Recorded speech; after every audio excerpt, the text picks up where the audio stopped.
நன்றி செலுத்துகிறோம். நல்ல சாயங்கால நேரத்தில் எல்லாரும் வந்து கொஞ்சம் தயவு கூர்ந்து வசனத்தை கேளு. ஆமென். ஆமென். வசனத்தை கேட்குறீங்களா? காலையிலே சொன்னேன், கர்த்தருடைய என்ன சபை அப்படிங்கிறது பேசலாம்.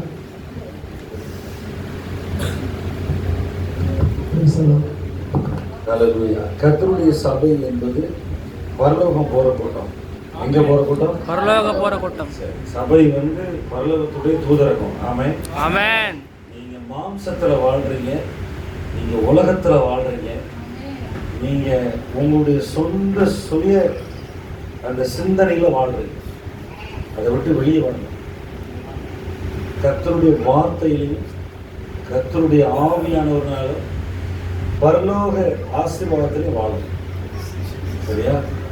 அதாவது நான் வாழ்நாளெல்லாம் பணம் தேடு பணம் போடணும்னு சொல்லலை. என்ன சொன்னாருன்னா, முதலாவது தேவனுடைய ராஜ்யம், அதாவது பைபிளில் முக்கியமான வேதமாக கர்த்தர் சொன்ன உன் தேவனாகிய கர்த்தரிடத்துல மற்ற 22, 32, 36, 37 நீ குறிச்சுங்க.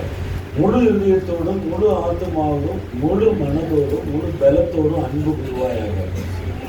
ஒரு நாள் சபைக்கு வந்தால் பரலோகம் போக மாட்டேங்குது. அவரை நேசிக்கணும். அதுதான் பூமியில் வந்த எல்லாரும் விழுந்துமே கடமை. நான் அவரே அநியாயம். நீ கல்லறையில் போய் பாருங்க, அங்கே பண்ண சேட்டை எல்லாருடைய ஆவியும் அடங்கி கிடக்கு. கல்லறைக்கு போய் பார்த்துருக்கீங்களா? ஆட்டம் பாட்டம் பண்ண நம்ம வாழ்நாளெல்லாம் கிறிஸ்துவோடு வாழ அழைக்கப்பட்டிருக்கிறோம். ஆமாம் சொல்லுங்க. ஆமென். நம்ம ஆவியானவரோடு வாழ, இந்த வேத வசனத்தோடு சேர்ந்து வாழணும். கர்த்தருடைய பாதுகாப்பும் பராமரிப்பும் இதில் தான் இருக்கு. நீங்கள் உங்கள் இஷ்டத்துக்கு வாழக்கூடாது, அவரை நேசிக்கணும். சொல்லுங்களா? முதலாவது என்னது? முதலாவது செல்போன் இல்லை. சரியா? முதலாவது கர்த்தரை நேசிக்கணும். ஆமென். சரியா? முதலாவது தேவனுடைய ராஜ்யத்துக்கு தேவை. என்னது? தேவனுடைய ராஜ்யத்துக்கு. காலையில் சொன்னேன், முதலாவது. சொல்லுங்க. முதலாவது. ஆமாம். சாப்பாடு கிடையாது. காலையில் டீ யார் போடுவா? சக்கரை இல்லை. டீ காப்பி இங்கே சும்மா சொல்லிக்கலாம். போய் கடையில் போய் சக்கரை வாங்கிக்கலாம். முதலாவது சொல்லுங்க. முதலாவது கர்த்தரை தேடணும். காலையில் எழுந்திரிச்ச உடனே தேவனே இந்த நாளை கொடுத்ததுக்காக நன்றி, ஒரு ஸ்தோத்திரம் செய்கிறேன் அப்படின்னு காலை கடன்கள்லாம் முடிச்சுட்டு முகத்தை கழுவிட்டு கர்த்தரை பாடி துதிக்கணும். கர்த்தர் ஒரு பாட்டு கொடுத்தாரு. அதாவது சமாதானமா படுக்கணும், சந்தோஷமா எந்திரிக்கணும். சொல்லுங்க. படுக்கணும், சந்தோஷமா. அதான் கர்த்தருடைய பிள்ளைங்க. கட்டையை சாய்க்கிறேனே போய் விடுவோம் அப்படின்னு பாட்டில் படக்கூடாது. சரியா? என்னை கவனிங்க, நீ கவனிங்க. ஆமாம், கவனிங்க, நல்லா கவனிங்க. கொஞ்ச நேரம் 40 நிமிஷம் கொடுக்குறீங்க கர்த்தர். ஆண்டவர் என்ன செஞ்சாரா? சபையை பழைய ஏற்பாட்டில் நீங்கள் 40 நாள் 4 நாள் வருவீங்களா? நான் சோறு தண்ணி போடுறேன். 4 நாள் வேலையை விட்டு வருவீங்களா? எங்கேயாவது கொடைக்கானல், ஊட்டி இந்த மாதிரி இடத்துக்கு வருவீங்களா? நான் சாப்பாடு போடுறேன். 40 வருஷம் சபையை கூட்டு போனாரா? எங்க 40 வருஷம்? வாயை திறந்து சொல்லுங்க. எல்லாரும் திடீர்னு எங்கே பார்க்குறீங்க? புதுசாக பழைய ஏற்பாட்டில் பைபிளில் கூட 40 வருஷம். எத்தனை வருஷம்? 40 வருஷம். நீ வேலை பார்க்க வேண்டாம், நீ பக்கத்து விட்டு எது விட்டு சண்டை போட வேண்டாம், கடன் வாங்க வேண்டாம், பேங்கை பார்க்க வேண்டாம். என்ன கவனிங்க, நிலப்பணங்களை பார்க்க வேண்டாம், என்ன செய்ய வேண்டாம், சொந்தக்காரியெல்லாம் பார்க்க வேண்டாம். என்னைய வந்து ஆராதனை செய்ய, நான் பரலோகத்தில் ஒரு ஆசிரியப்பு கூடாத மாதிரி ஒரு கூடாரத்தை போடுறேன் பாரு, ஏன் கூட வந்து உறவாடுன்னு கூட்டு போனார். நீங்க யாராவது வருவீங்களா? 4 நாள் வருவீங்களா லீவ் போட்டு ஸ்கூலுக்கு காலேஜுக்கு? எல்லாம் அமைதி. என்னை பார்க்குறீங்க, இங்கே பாருங்க. நல்லா குழம்பு வைக்க தெரியும். பரலோகத்தில் யாரும் குழம்பு வச்சு சோறு தர மாட்டாங்க. மாம்சம் இச்சை அடக்கிறதுக்கு தான் தின்றீங்க. சில பேர் சாப்பிடுறது இச்சை அடக்கணும். சில பேர் மன்னிக்க முடியாம, புருஷனை மன்னிக்க முடியாம போட்டு காட்டுக்கிறமா தின்று. ஆமா, இன்னைக்கு யார் யார் எப்படி பீடி சிகரெட்டு குடிக்கு அடிமையா இருக்காங்க, அது மாதிரி சாப்பாட்டுக்கு நிறைய பேர் அடிமையா இருக்கிறாங்க. செல்லுக்கு அடிமையா இருக்கிறான். கசப்புகள், விரோதங்கள், மன்னியாத குற்றங்கள் இருதயத்தில் இருக்கக்கூடாது. அப்படி இருந்தா பரலோகம் போக முடியாது. அது பிசாசுடைய வேலை. கசப்பான இருதயம், கல்லான இருதயம் இருந்தா ஆவியானவர் வரமாட்டார். விரோதங்கள் இருக்கக்கூடாது. பிசாசு என்ன செய்யணும்? தவறான காரியங்களை போடுறாங்க. பழைய ஏற்பாட்டில் இருந்தது சபைக்கு, அதை பவுல் எழுதி வச்சிருக்காரு. உங்க வாழ்க்கையில கர்த்தருடைய அன்புல, கர்த்தருடைய தேவ சமாதானத்துல, தேவனுடைய கிருபையில வாழணும். அதுக்குதான் அழைக்கப்பட்டிருக்கீங்க. ஒரு ஆமென் சொல்லுங்க. ஆமென். தேவ அன்பு இருதயத்துல ஊற்றப்பட்டிருக்கிறது. ரோமர் 5:5. என்ன? தேவ அன்பு பரிசுத்த ஆவியினால இங்க ஊற்றப்பட்டிருக்கு. மேலும் நமக்கு தெரியும். எல்லாருக்கும் வசனம் தெரியும். கவனிங்க, கொஞ்சம் கவனிங்க. தேவ அன்பு ரட்சிக்கப்பட்ட பிற்பாடு எபேசியர் 1:13 சொல்லிருக்கு, நீங்க விசுவாசிகளான போது பரிசுத்த ஆவியினால் முத்திரை போடப்பட்டீர்கள். வாசிக்க நேரம் இல்லை. கவனிங்க. தேவ அன்பு பரிசுத்த ஆவியினால இருதயத்துல ஊற்றப்பட்டது. இருதயம்னா உள்ளான மனுஷன்ல ஊற்றப்பட்டிருக்கு. ஆனா உங்க ஆத்துமா ஒரு குரங்கு மாதிரி இருக்கு. மரம் விட்டு மரம் தாவுது. கொஞ்ச நேரம் என்ன செய்யுது?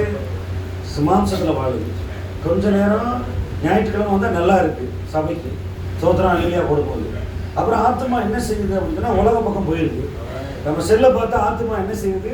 செல்ல உள்ள குப்பையெல்லாம் உள்ள போயிடுது. இந்த ஆத்மான்றது என்னன்னா நம்முடைய சித்தம், நம்முடைய உணர்ச்சிகள், நம்முடைய வில், மைண்ட், எமோஷன், நம்முடைய சிந்தை. இந்த ஆத்மா என்ன செய்யுதுன்னா நிலையில்லாம இருக்கிறது. கர்த்தர் இந்த ஆத்மா நங்கூரம் இயேசு கிறிஸ்து ஒருவர். இந்த ஆத்மாவை பிசாசு தொந்தரவுப்படுத்துறாங்க. தேவ அன்பு ஊற்றப்பட்டிருக்கிறது. ஆமென் சொல்லுங்களேன். ஆமென். ரட்சிக்கப்பட்டிருக்கீங்களா? ஹல்லேலூயா. இயேசுவின் ரத்தத்தினால கழுவப்பட்டிருக்கீங்களா? ஆமென். சரி. அடுத்து ரோமர் 14:7 சொல்லிருக்கு, தேவனுடைய ராஜ்யம் புசிப்பும் குடிப்பும் அல்ல, அது தேவ நீதியும் தேவ சமாதானமும் பரிசுத்த ஆவியினால் உண்டாகும் சந்தோஷம். இது உங்க இருதயத்தில் இருக்கணும், சபையில் இருக்கணும், குடும்பத்தில் இருக்கணும். தேவனுடைய ராஜ்யம் எப்படிப்பட்டது? வாசிங்க, அதை எடுத்து வாசிங்க. ரோமர் 14:7. தேவனுடைய ராஜ்யம் புசிப்பும் குடிக்கல. எப்ப பார்த்தாலும் கறி பிரியாணி சாப்பிடக்கூடாது.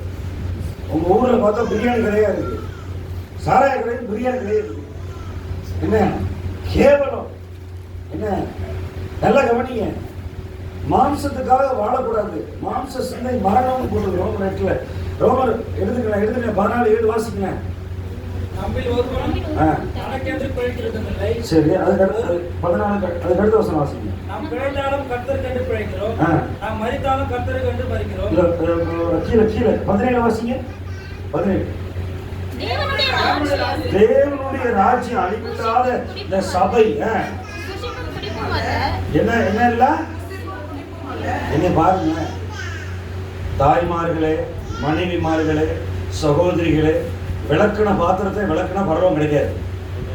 முழங்கால் போட்டு டிவி ஆஃப் பண்ணி ஜெபம் பண்ணா பரலோகம் போகலாம்.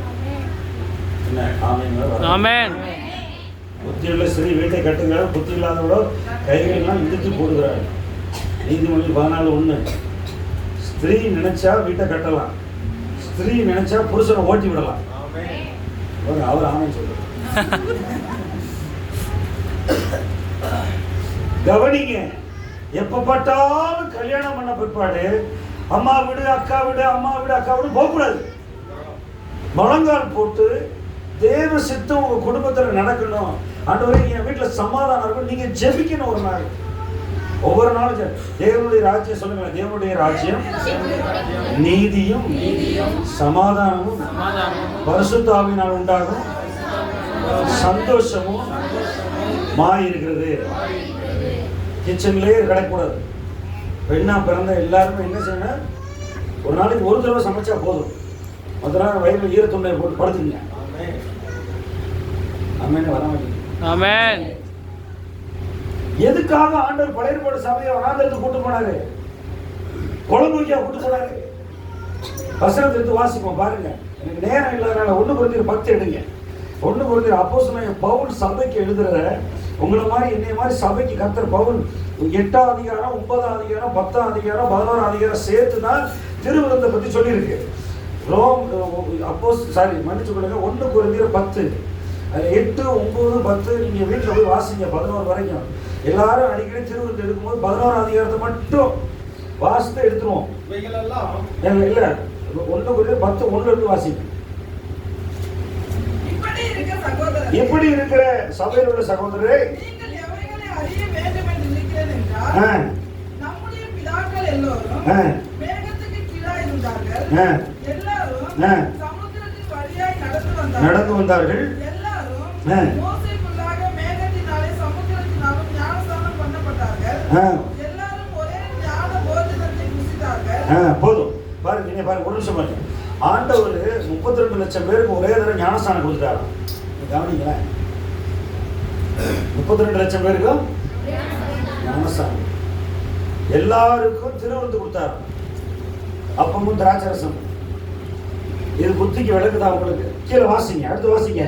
ஒரே ஞான போஜனத்தை புசித்தார்கள். மன்னா, பரலோகத்திலிருந்து கொடுக்கப்பட்ட மன்னா அவர் புசித்தார்கள். பாத்தீங்களா பாத்தீங்களா? இன்னைக்கு சபையில வந்து எல்லாரும் திருவிருந்து எடுக்கிறீங்களா இல்லையா? சொல்லுங்களேன். ஞானஸ்நானம் எடுத்தவங்களா கையை தூக்க பார்ப்போம். ஆமா, காலையில 6 to 8 உங்க வீட்டுல வந்து பார்க்கணும் எப்படி ஆவியானவர் உங்களுக்குள்ள கிரியை செய்யறாரு. ஞானஸ்நானம் எடுத்தவங்களே, கர்த்தருக்குள்ள கிறிஸ்துவ தரித்துக் கொண்டவர்கள். கீழே அடுத்து வாசிங்க. அவர் என்ன சொல்றாரு பாருங்க. 5 வாசிங்க. அப்படி அவங்க சபைக்குள்ள ஞானஸ்நானம் பெற்று திருவிருந்தெல்லாம் எடுத்து இருந்தும் பாத்தீங்களா எவ்வளவு வேதனையோட அந்த அப்போஸ்தலர் எழுதுறாரு சபைக்கு. கொரிந்து சபை ஒரு இச்சை அடக்கம் இல்லாத சபை. நல்லா தின்னுவாங்க, நல்ல பாவம் செய்வாங்க. அந்த முதல் நூற்றாண்டு காலத்துல கொரிந்து பட்டணத்துல, அத்தனை பட்டணத்துல, இன்னைக்கு கொரிந்து பட்டணம் அப்படின்னு சொன்னா மெட்ராஸ். சொல்லுங்க என்னது? ஆமா, பாம்பே. எங்க பார்த்தாலும் போஜன சாலைகள், எங்க பார்த்தாலும் புசிப்பு முடிப்புக்கு அளவே இல்லை. மாத்திரையை வாங்கி போடுறது வயிற்றால வந்தா, கத்தரை தேடுறதே இல்லை. அன்னதானம், சாப்பாடு சரி, நான் கேட்கிறேன், வாழ்நாளெல்லாம் சாப்பாட்டுக்காக நம்ம வாழ சொன்னாரா, கத்தருக்காக வாழ சொன்னாரா? கர்த்தருடைய அன்பை ருசிக்கணும், கர்த்தரோட உறவாடணும், அதுக்கு தான் பழக்கப்பட்டான். அவர்கள் அநேகம் பேரிலே 32 வருஷம் தேவன் பிரியமா இருந்ததில்லை. அவருக்கு பிடிக்கல, வேற வழி இல்ல. பிள்ளைய பத்திட்டேன்னு சோறு போட வேண்டி இருக்கு. பிள்ளை அநியாயம் பண்ணுது, பிள்ளைக்குள்ள பேய் இருக்கு, பிள்ளை முரட்டாட்டம் பண்ணுது. கர்த்தரை நோக்கி கூப்பிடணும், கர்த்தரை நோக்கி, இயேசுவே தாயின் வயிற்றில் இந்த பிள்ளையை கொடுத்தீங்க ஆண்டவரே, இந்த பிள்ளையை உமக்கு ஒப்பு கொடுக்குறேன் அப்படின்னு சாமுவேல் மாதிரி கர்த்தர்ட்ட ஒப்பு கொடுத்து தொப்புள் பந்தத்தை வெட்டி விட்டுருணும். பிள்ளை முரட்டாட்டம் பண்ணுது அப்படின்னு சொன்னா கர்த்தர் தான் அபிஷேகத்தை இறக்கணும். ஆமென் சொல்லுங்க. தேவனை நோக்கி கூப்பிடணும். தாயும் தகவல் இந்த காலத்துல பேரண்ட்ஸா இருக்கிறது ரொம்ப கஷ்டம். எனக்கு தெரிஞ்ச மாஸ்டர்ஸ் எல்லாரும் கஷ்டப்படுறாங்க, நானும் கஷ்டப்படுறேன். எனக்கு மகனுக்கு 22 வயசு, என்ன என் மகளுக்கு 12 வயசு. ஆண்டவர் சொன்னாரு, உன் குடும்பத்தோட நேரம் செலவு பண்ணு, ஊழியத்துக்கு போகாத அப்படின்னு. 2 வருஷம் அவங்களோட உட்காந்து ஜெபம் பண்றேன். என் மகனோட வாக்கிங் போறேன், என் மகளை கொண்டு ஸ்கூல்ல விடுறேன். ஏன்னா வீட்டுல ஒரு தகப்பனா புருஷனா டாய்லெட் எல்லாம் கிளீன் பண்ணி விடுறேன். ஆண்டவர் சொன்னாரு, கிறிஸ்துவ காட்டு, உங்களுக்கு அன்பை காட்டு சொன்னார். கொரோனா காலத்துல வந்து அதிகமா ஊழியத்துக்கு போறது இல்லை. என் மனைவி சொன்னா என்னை பார்த்து, பாரியா உன் மகன் வந்து தோளுக்கு மேல வளர்ந்துட்டான், அவன் தோழன், இனிமே நான் அவனை கண்டிக்க மாட்டேன், நீ தான் தகப்பனா இருக்கணும், அடிக்கடி விட்டுட்டு வளைந்திய போகாதுன்னா. அன்னைக்கு எனக்கு எச்சரிப்பு. அப்படியே போறதை குறைச்சிட்டேன். வட இந்திய ஊழியர்களுக்கு பைபிள் ஸ்கூல் மிஷினரிகள் அன்னையிலிருந்து என் மகன் மேல ஒரு கண்டு வச்சு ஜெபிக்க ஆரம்பிச்சு. இந்த காலத்துல அநேக உபாய தந்திரங்கள் இருக்கு இந்த உலகத்துல. நாம் கிறிஸ்துவோட கனெக்ட் பண்ணி அன்புல சமாதானத்துக்கு வாழ்றதுக்கு பிசாசு தடை பண்றான். கீழே படிச்சு பாருங்களேன். அது இல்ல இல்ல இல்ல 7 வாசிங்க.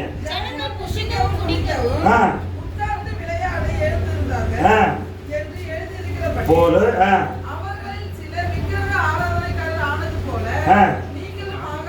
பாத்தீங்களா, விக்கிரக ஆராதனை என்னன்னா பொருளாசை ஆகிய விக்கிரக ஆராதனை. பணம் தேடணும், சாப்பிடணும், நல்ல கறி தின்னணும், தூங்கணும், டிவி பார்க்கணும். இதான் விக்கிரக ஆராதனை. பணத்தை விக்கிரகமா வச்சுக்கிறது. அடுத்து வாசிங்க, என்ன பண்ணுறீங்க? சிலர் போனார்கள். அவர் ஆமென் சொல்லுங்க. இது சபைக்கு எழுதியிருக்கா, தெருவில் போறவங்களுக்கு எழுதியிருக்கா? சொல்லுங்களேன். அவர் ஆரம்பிக்கும் போது சகோதரரே சொல்றாரு. யாருக்கு? சபைக்கு எழுதப்பட்ட நிருபம். சொல்லுங்களேன், சகோதரரே சகோதரிகளே. ஆமா, வேசித்தனம் பண்ணக்கூடாது. வேசித்தனம் வந்து கண்ணு வழியா, கண்களின் நிச்சயம், மாம்சத்தின் நிச்சயம், ஜீவனத்தின் முறை. இதுல அசிங்கம் வருதா வரலையா? இது காலு கீழே இருக்கணும். இது மனுஷனுக்கு வேலைக்காரனா, இது வந்து தலைவரா? சொல்லுங்க எல்லாம் ஆயத்திறந்து. வேலைக்காரன். இது தலைவரா? இது காமராஜர் எம்ஜிஆர் மாதிரி தலைவரா? இது வழி நடத்துமா நம்மளா? இது மனுஷன் காலு கீழே இருக்கணும். இதுல வேசித்தனம் வருது, இது அடிக்கடி பார்க்க கூடாது. எப்ப அசிங்கம் வருதோ டிவில சுவிட்ச் ஆஃப் பண்ணிடணும், இடத்த காலி பண்ணணும். நீங்க உங்களுக்குள்ள கர்த்தர் வந்து ஒரு வில் பவர் கொடுத்திருக்காரு. ஆத்துமால வந்து ஒரு உள்ளான மனிதன்ல ஆவியானவர் சொல்லுவாரு, மகளே நிப்பாட்டு, வேண்டாம். ஆவியானவர் சொல்லுவார், டக்குன்னு சுவிட்ச் ஆஃப் பண்ணணும். அப்பதான் ஆவியானவர் கூட பேசுவார். விட்டுக்கிட்டே இருக்க கூட பரவாயில்ல, யாருமே பார்க்கல, யாருமே இல்லாததுக்கு பிசாசு என்ன செய்வான்? ஓ பாவம் செய்ய சொல்லுவான்.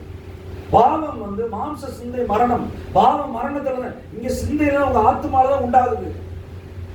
நீங்க அடுத்து என்ன பாவம் கொடுங்க? அவர்கள் சில கிறிஸ்துவ பரிச்சை வார்த்தை 9ல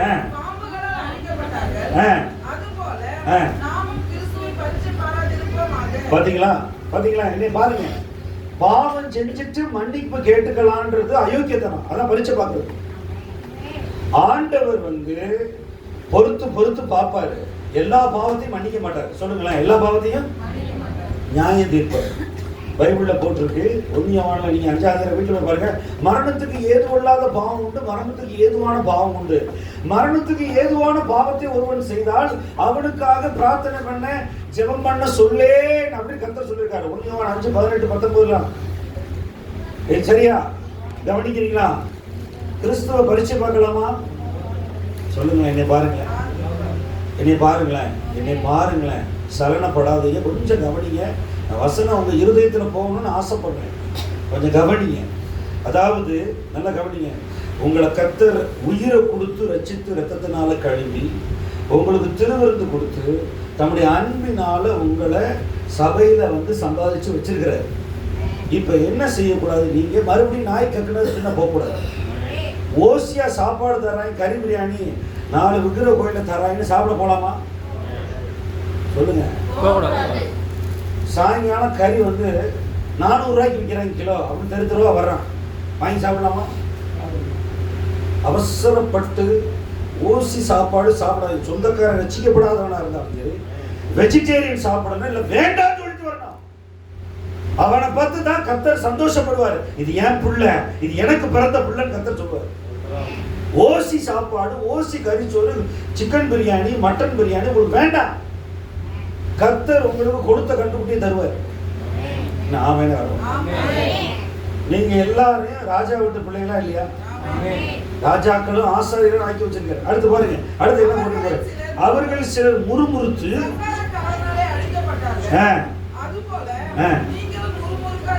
பாத்தீங்களா? இன்னைக்கு பிள்ளைகள் எல்லாம் பேரண்ட்ஸை பார்த்து, அப்பா அம்மா பார்த்து முறுமுறுக்குதா இல்லையா? என்ன சொல்லுங்க, யார் கல்யாணம் பண்ணி பிள்ளை பெற்றவங்களோ அவங்க எல்லாம் பாருங்க, என்னைய பார்த்து சொல்லுங்க. பிள்ளைகள் எல்லாம் உங்களுக்கு கீழ்ப்படிதான் முறுமுறுக்குதா?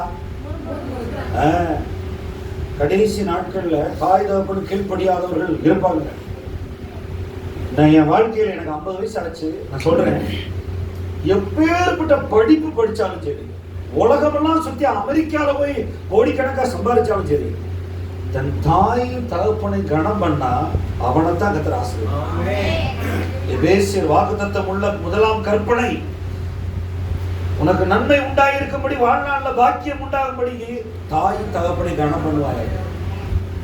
உங்க தாய் தகப்பன் குடியாரன கூட இருக்கலாம், மோசமான கொலையாளி கூட இருக்கலாம், கவலைப்படாது. என் அம்மா கூட நான் வந்து 13 வருஷம் இருந்தேன். அவங்க ரிட்டையர்ட் ஆகி டீச்சராக இருந்தப்ப என் தகப்பனார் கூட கிட்டத்தட்ட நான் 14 வருஷம் கூட இருந்தேன் ஊழியத்தில். 17 வருஷம் உதவி செஞ்சேன். ஆனால் கர்த்தர் சொன்னார், பொறுமையாரு, உன் தகப்பனை மன்னி. உன் அழைப்பு வேற, உன் தகப்பனாருடைய அழைப்பு வேற.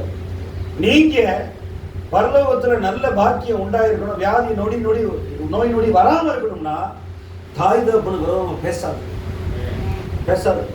யோசேப்பு தன் தகப்பனை கொண்டு போய் அடக்கம் பண்ணிட்டு வந்தான். இன்னைக்கு நிறைய பேர் இன்னைக்கு வந்து உலகத்துல இன்னைக்கு வந்து தாய் தகப்பனை ரொம்ப அசட்டை பண்றாங்க. அந்த ஆசீர்வாதம் வராம சாபமா மாறி இருக்கு. ஆட்டோமேட்டிக்கா சாபம் வந்துருக்கு. இன்னைக்கு முறுமுறுத்தல் ஒரு பாவம். சபையில போதவருக்கு விரோதமா முறுமுறுக்காதீங்க. உங்களால முடிஞ்சதை உதவி செய்யுங்க. இன்னைக்கு ஆவியானவர் எழுதி வச்சிருக்க அடுத்த வசனத்தை பாருங்களேன். சம்பவித்தது. உலகத்தின் முடிவு காலத்தில் 2026 உள்ள நமக்கு எச்சரிப்பு உண்டாகும்படி எழுதப்பட்டும் இருக்கிறது. பாருங்க, இப்பதான் முக்கியமான காரியத்தை சொல்றேன். இப்ப ஆண்டவர் சோதனையில பிரச்சனையில விடுதலை தருவாரா தரமாட்டாரா? தரமாட்டாரா? 13 வசனம் பாருங்க, வாசிங்க எல்லாரும் சேர்ந்து. மனுஷருக்கு நேரிட சோதனை அல்லாமல் நேரிடவில்லை இருக்கிறார்.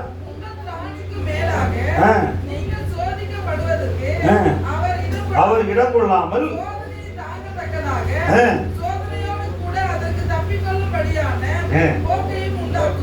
ஒரு ஆமை சொல்லுங்களேன். பிசாசு வெட்கப்படும்படியா ஒரு ஆமை சொல்லுங்களேன்.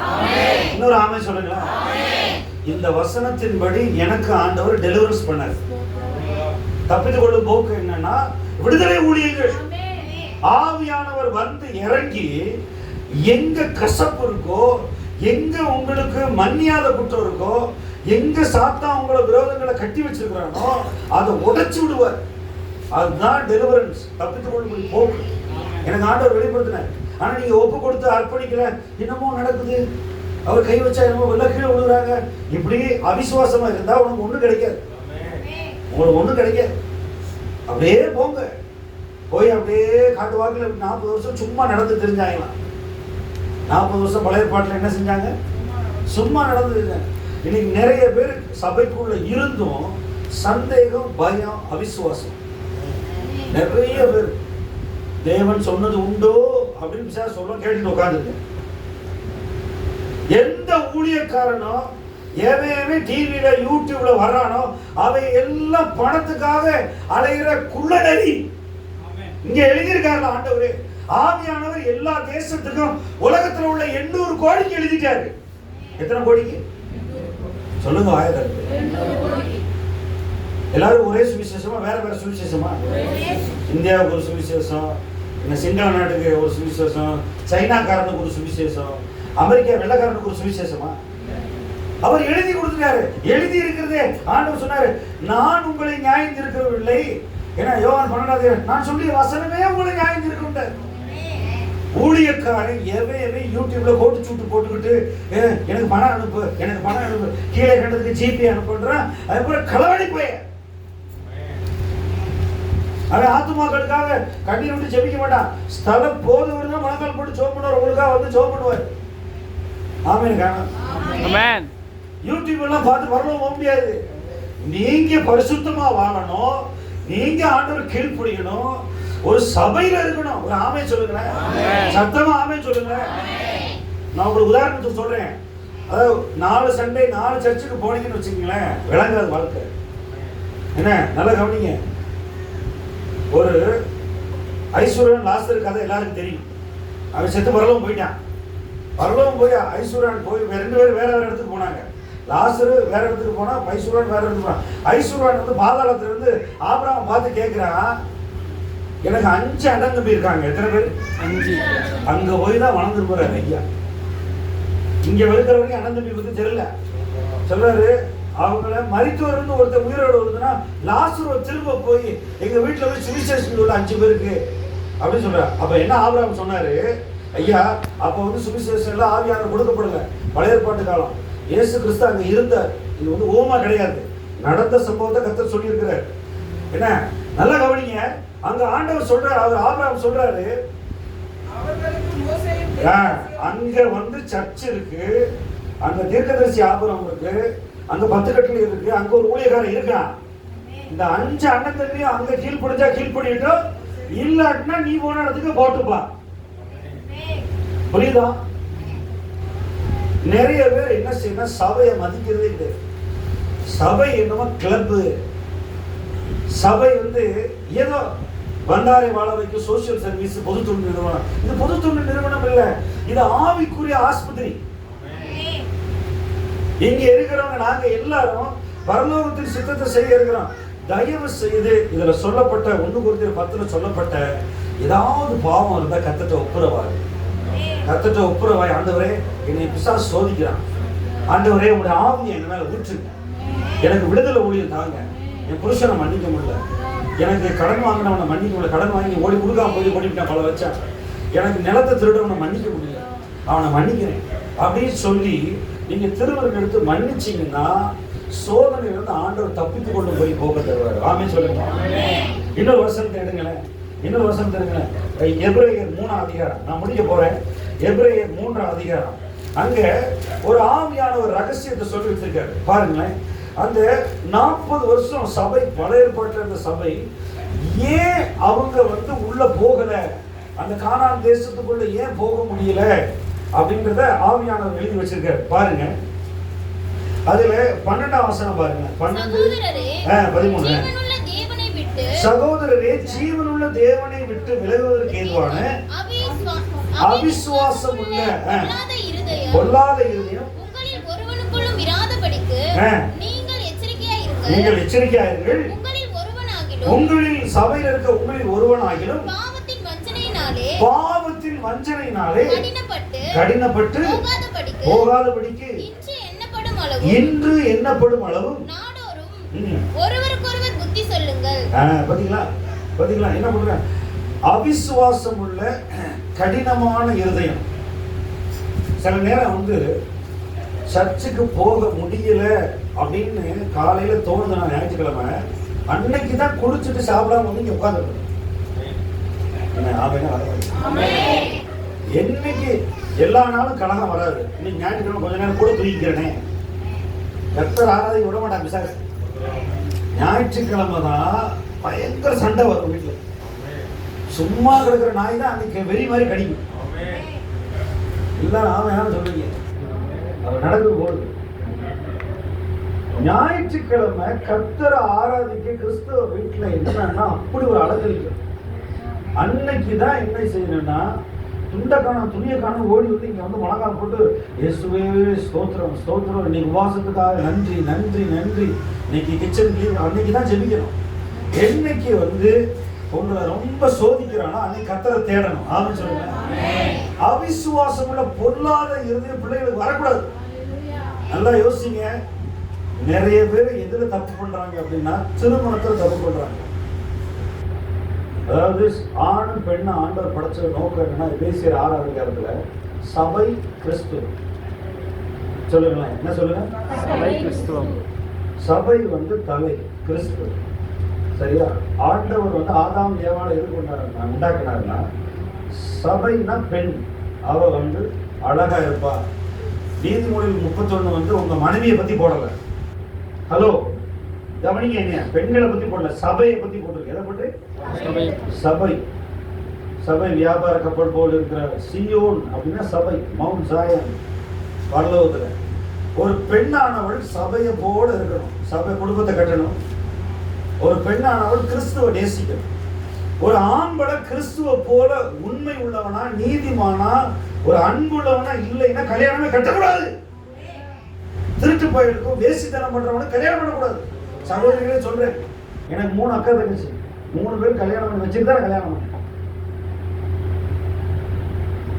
எங்க அப்பா அம்மா சொல்லி வளர்த்தாங்க, தம்பி 3 பேருக்கும் நீ கல்யாணம் பண்ணி வச்சுட்டு கல்யாணம் பண்ணி. நான் தவறா சொல்லல, wait for the right time. சபையும் கிறிஸ்துவும் எப்படி இருக்கிறாங்களோ, இப்ப நமக்கு மணவாளன் கிறிஸ்து, நமக்கு ரத்தத்தினால சம்பாதிச்சவர் கிறிஸ்து. அவரை நேசிக்கிறதுக்கு தான் இந்த சபையும் மாம்சத்துல ஆண் பெண் 2 விதமான பாலினத்தை ஆண்டவர் உண்டாக்குறார். 3ஆம் பாலினத்தை ஆண்டவர் உண்டாக்கல. ஒரு ஆமை சொல்லுங்க. என்ன பாதி ஆம்பளை பாதி பொம்பளை இருக்குது, பாதாளத்துக்கு வந்தது அசுத்தாவி. என்ன டிரான்ஸ்ஜெண்டர் கிடையாது, பிசாசு உண்டாக்கணும் ஆபரேஷன் பண்ணி. அப்படி ஆண்டவர் உண்டாக்கணும். இந்த மாதிரி பிசாசு தான் கேவலப்படுத்துறான். இப்ப நல்லா கவனிங்க, இந்த திருமண உறவுல புருஷனும் மனைவியும் சமாதானமா சந்தோஷமா அன்புல இருக்கணும்னு தேவனுடைய சித்தம். ஆனா நீங்க மாம்சத்துல அன்பா இருக்கக்கூடாது. திருமணத்துல கிறிஸ்து இருக்கணும். கிறிஸ்து தான் அஸ்திபாரம், கிறிஸ்து தான் மூளைக்கல். அவர் நான் தள்ளி விடுதலை வெறுக்கிறேன் அப்படின்னு சொல்றார். அவர் ஒருவனை அல்லவா பின்ன ஏன் ஒருவனை படைத்தார், அவர் தேவபக்தியுள்ள சந்ததியை பெரும்படிதானே வங்கியான சொல்லியிருக்கு. ஆண்டவர் திருமண உறவை ஆசீர்வதிக்கிறார். புருஷன் மனைவிக்கு ரசிக்கப்படாம இப்ப லவ் பண்ணி கல்யாணம் பண்ணாலும் அரேஞ்ச் மேரேஜ்னாலும் பிரச்சனை இல்லை. ஆனா திருமணத்துக்குள்ள இயேசுவை கூப்பிடணும். அஸ்திவாரம் அவர் தான் இருக்கணும். பூமிக்குரிய வாழ்க்கையில ஒருவர் அன்பா இருக்கணும், சமாதானம் இருக்குன்னா ஒருவனுக்கு ஒருத்தி. சொல்லுங்க, எல்லாரும் சொல்லுங்க. ஒருவனுக்கு ஒருத்தி. அப்படிதான் கர்த்தர் வச்சிருக்கிறார். ஆனா இன்னைக்கு விசுவாசம் எல்லாத்தையும் எடுத்துட்டான். சினிமா, மீடியா, ஊடகங்கள். இந்த அன்பு, தேவனுடைய அன்பு குடும்பத்தில் இருக்கணும், சபையில் இருக்கணும், நமக்குள்ள இருக்கணும். ஆமென் சொல்லுங்களேன். இந்த அன்புக்கு விரோதமானதுதான் என்னதுன்னா, விரோதம் தான் கசப்பு, கண்ணீர். மன்னியாத குற்றம் மன்னிக்கல அப்படின்னு சொன்னா ஆசீர்வாதமே வராது. மன்னித்தல் ஆசீர்வாதங்களை கட்டவிழ்க்கும். மன்னியாத குற்றம் ஆசீர்வாதத்தை பூட்டி போடும். ஆசீர்வாதத்தை பூட்டிடும். நீங்க வீட்டுக்காரரை மன்னிக்கலைன்னா உங்க குடும்பத்தில் ஆசீர்வாதம் வராது, கடன் தொல்லை தான் இருக்கும். வீட்டுக்காரரை மன்னிக்கணும். புருஷர்களே மனைவியில கசந்து கொள்ளாதீர்கள். பைபிள்ல வந்து 2 ரகசியம், பயங்கரமான ரகசியம். என்னன்னா, ஒண்ணு சுவிசேஷம். தேவன் மாம்சமாயி இம்மானுவேல் பூமியில வந்து அவதாரமா எடுத்து 2ஆம் ஆதாமா வானத்திலிருந்து வந்த கர்த்தர் பரலோகத்துக்கு போயிட்டார், ஆவியில் எடுத்துக்கொள்ளப்பட்டார். இது வந்து ரகசியம், மிஸ்ட்ரி ஆஃப் காஸ்பல். 2வது ரகசியம் என்னன்னா திருமணம். புருஷன் மனைவி, புருஷனானவன் தன் தாயின் தகப்பனை விட்டு மனைவியோட சேர்ந்திருப்பான். இது 2வது ரகசியம். இந்த 2 ரகசியத்தையும் ஆவியானவர் சொல்லி கொடுத்தா தான் உங்களுக்கு இப்படி விளங்கும், இல்லைன்னா விளங்காது. பரலோகத்தை விட்டு பூமிக்கு வந்தார் சபைக்காக கர்த்தர். ஆமென் சொல்லுங்களேன். ஆமென் சொல்லுங்களேன். இன்னைக்கு நான் கேட்கிறேன், எல்லாரும் சொல்லுவாங்க, குணசாலியான ஸ்திரியை கண்டுபிடிப்பவன் யார் அப்படின்னு எல்லாம் பிரசங்கம் பண்ணுவாங்க. குணசாலியான புருஷனை கண்டுபிடிப்பவன் யார்? புருஷனுக்கான எவனாவது அவனுக்கு பொண்ணு கொடுக்கலாம். எல்லாம் பொறுக்கி போயிடா இருக்காங்க. சாலமோனா இருக்கிறான். எல்லாருமே, நான் பச்சையா சொல்றேன் கேளுங்க, நான் ரெக்கார்ட் பண்றேன். சிம்சோனா இருக்கிறான். நான் ஒரே மனைவியுடைய வாழ்வேன், நான் கிறிஸ்துவை போல வாழ்வேன், கிறிஸ்துவின் அன்பிலே என் மனைவியை நான் காப்பாற்றுவேன் அப்படின்னு சொல்ல யாராவது இருக்காங்களா? நம்ம கொண்டு பார்க்கலாம். ஒரு ஆமென் ஆமென்.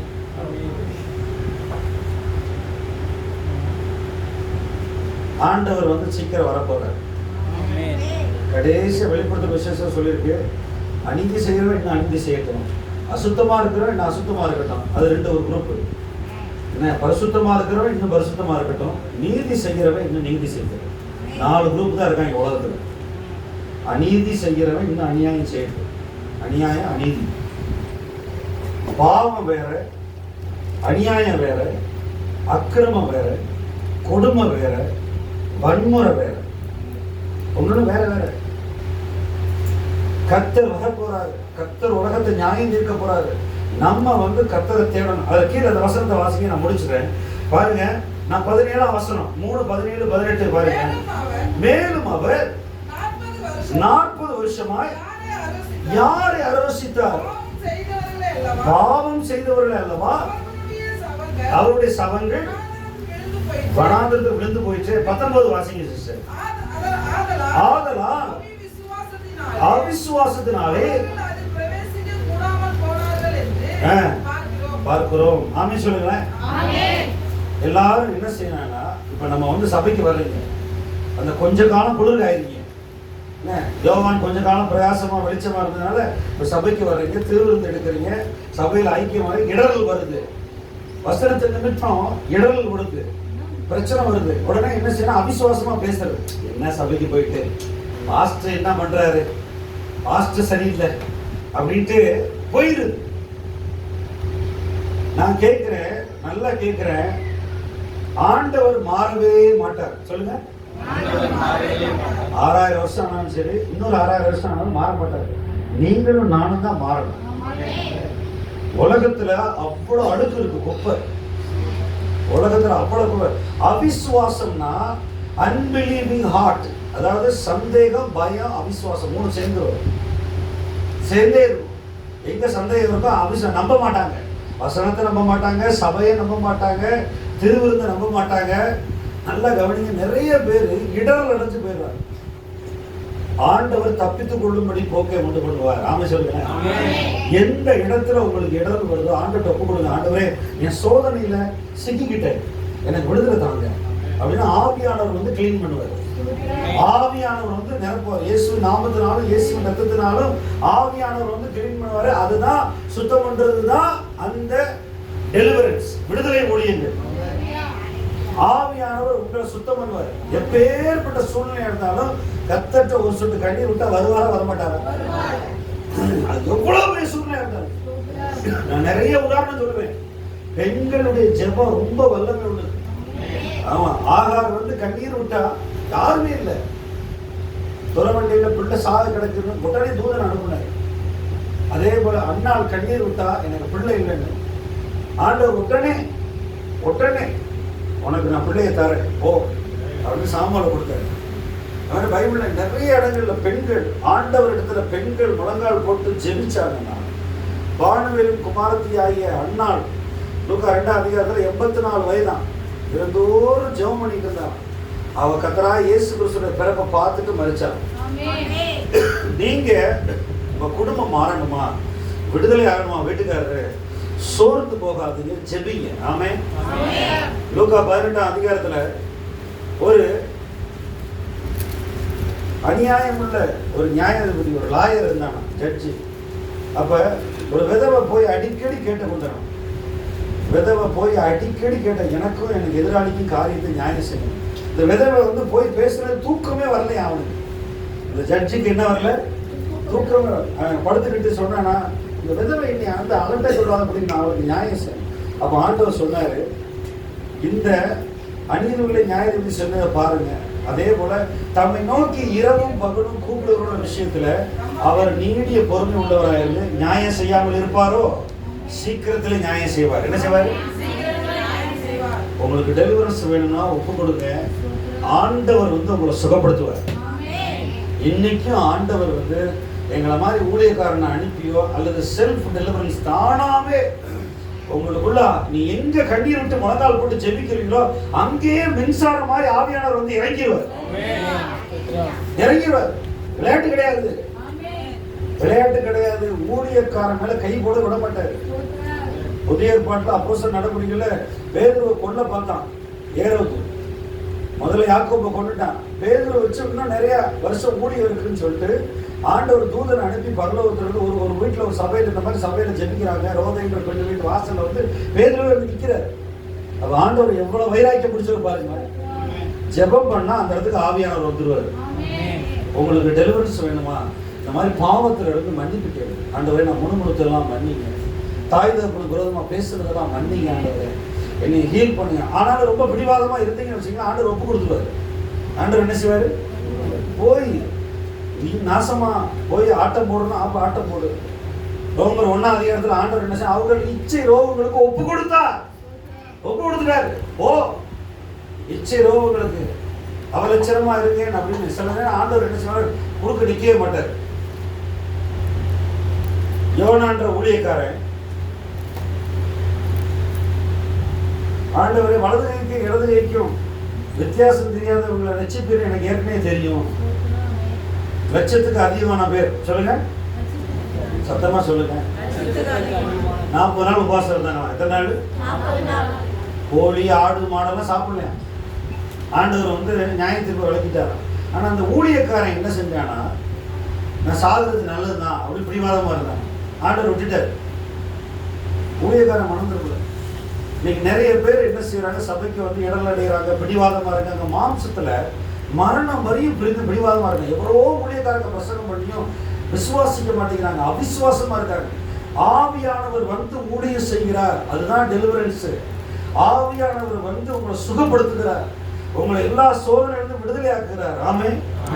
கடைசி காலத்துல சொல்லுங்க, பாவம் பெருகிற இடத்துல கிருபை பெருகும்.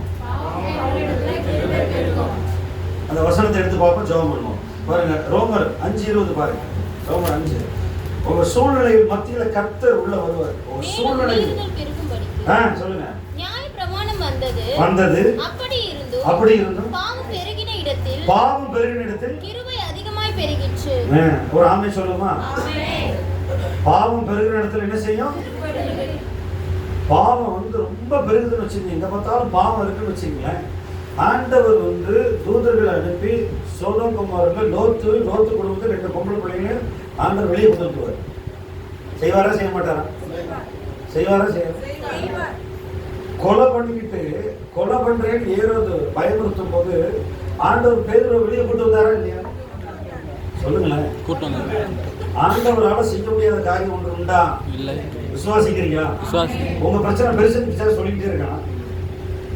பிசாசு சத்தத்தை கேட்காதீங்க. பிசாசு பொய்யன், சிந்தையில வசனத்தை விசுவாசிங்க. எவ்வளவு நேரம் சொன்னேன், ஆண்டவர் தம்முடைய ஜனங்களை நேசிக்கிறாரு, நம்ம தான் விசுவாசிக்கணும். ஆமென். நமக்கு தப்பித்துக் கொள்ளும்படி போக்கை உண்டு பண்ணுவார். ஒரு தடவை வாசிங்களேன், 5:13 வாசிங்க.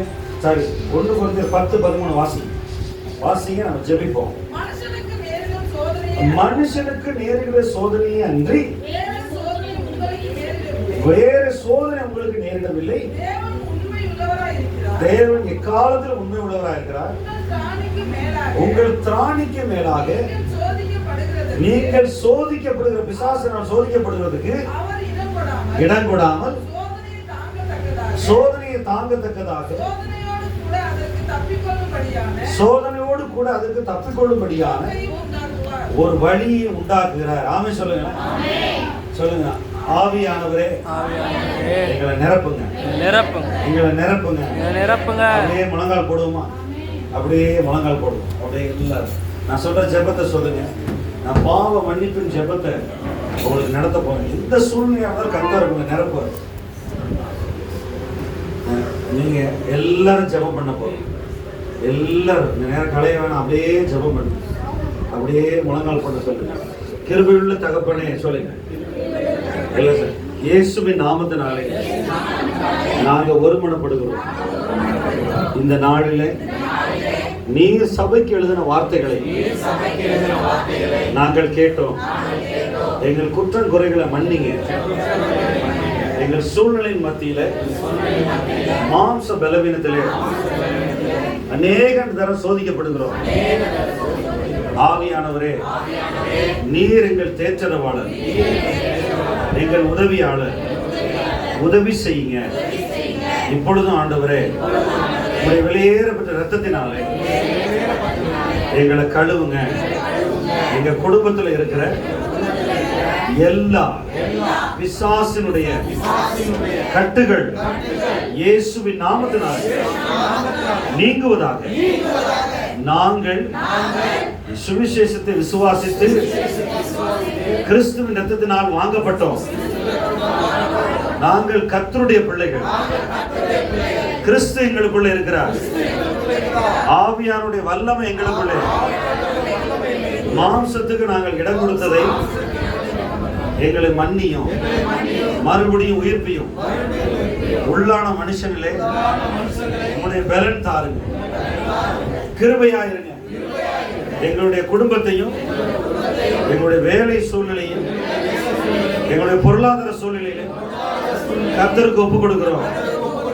பரலோகத்தில் இருந்து எங்களுக்கு வரத்தின் உதவி வருவதாக. தூதர்களே, எங்களுக்கு உதவி செய்யுங்க. ஆவியானவரே, சபையை உயிர்ப்பீங்க. சபையிலே வந்து உம்முடைய ஆவியை ஊற்றுங்க. உம்முடைய வார்த்தையின்படியே அப்போஸ்தலர் நடபடிகள் 8ஆம் அதிகாரத்தின்படியே சபை பக்தி விருத்தி அடையட்டும், பெருகட்டும். உம்முடைய கிருபை பெருகட்டும், உம்முடைய ஆளுகை பெருகட்டும். நாங்கள் முழு மனதுடன் ஒப்புக் கொடுக்கிறோம். தேவ சித்தம், தேவனுடைய திட்டங்கள் எங்களுடைய நிறைவேறுவதாக. ஆமென், ஆமென், ஆமென். ஜீசஸ்.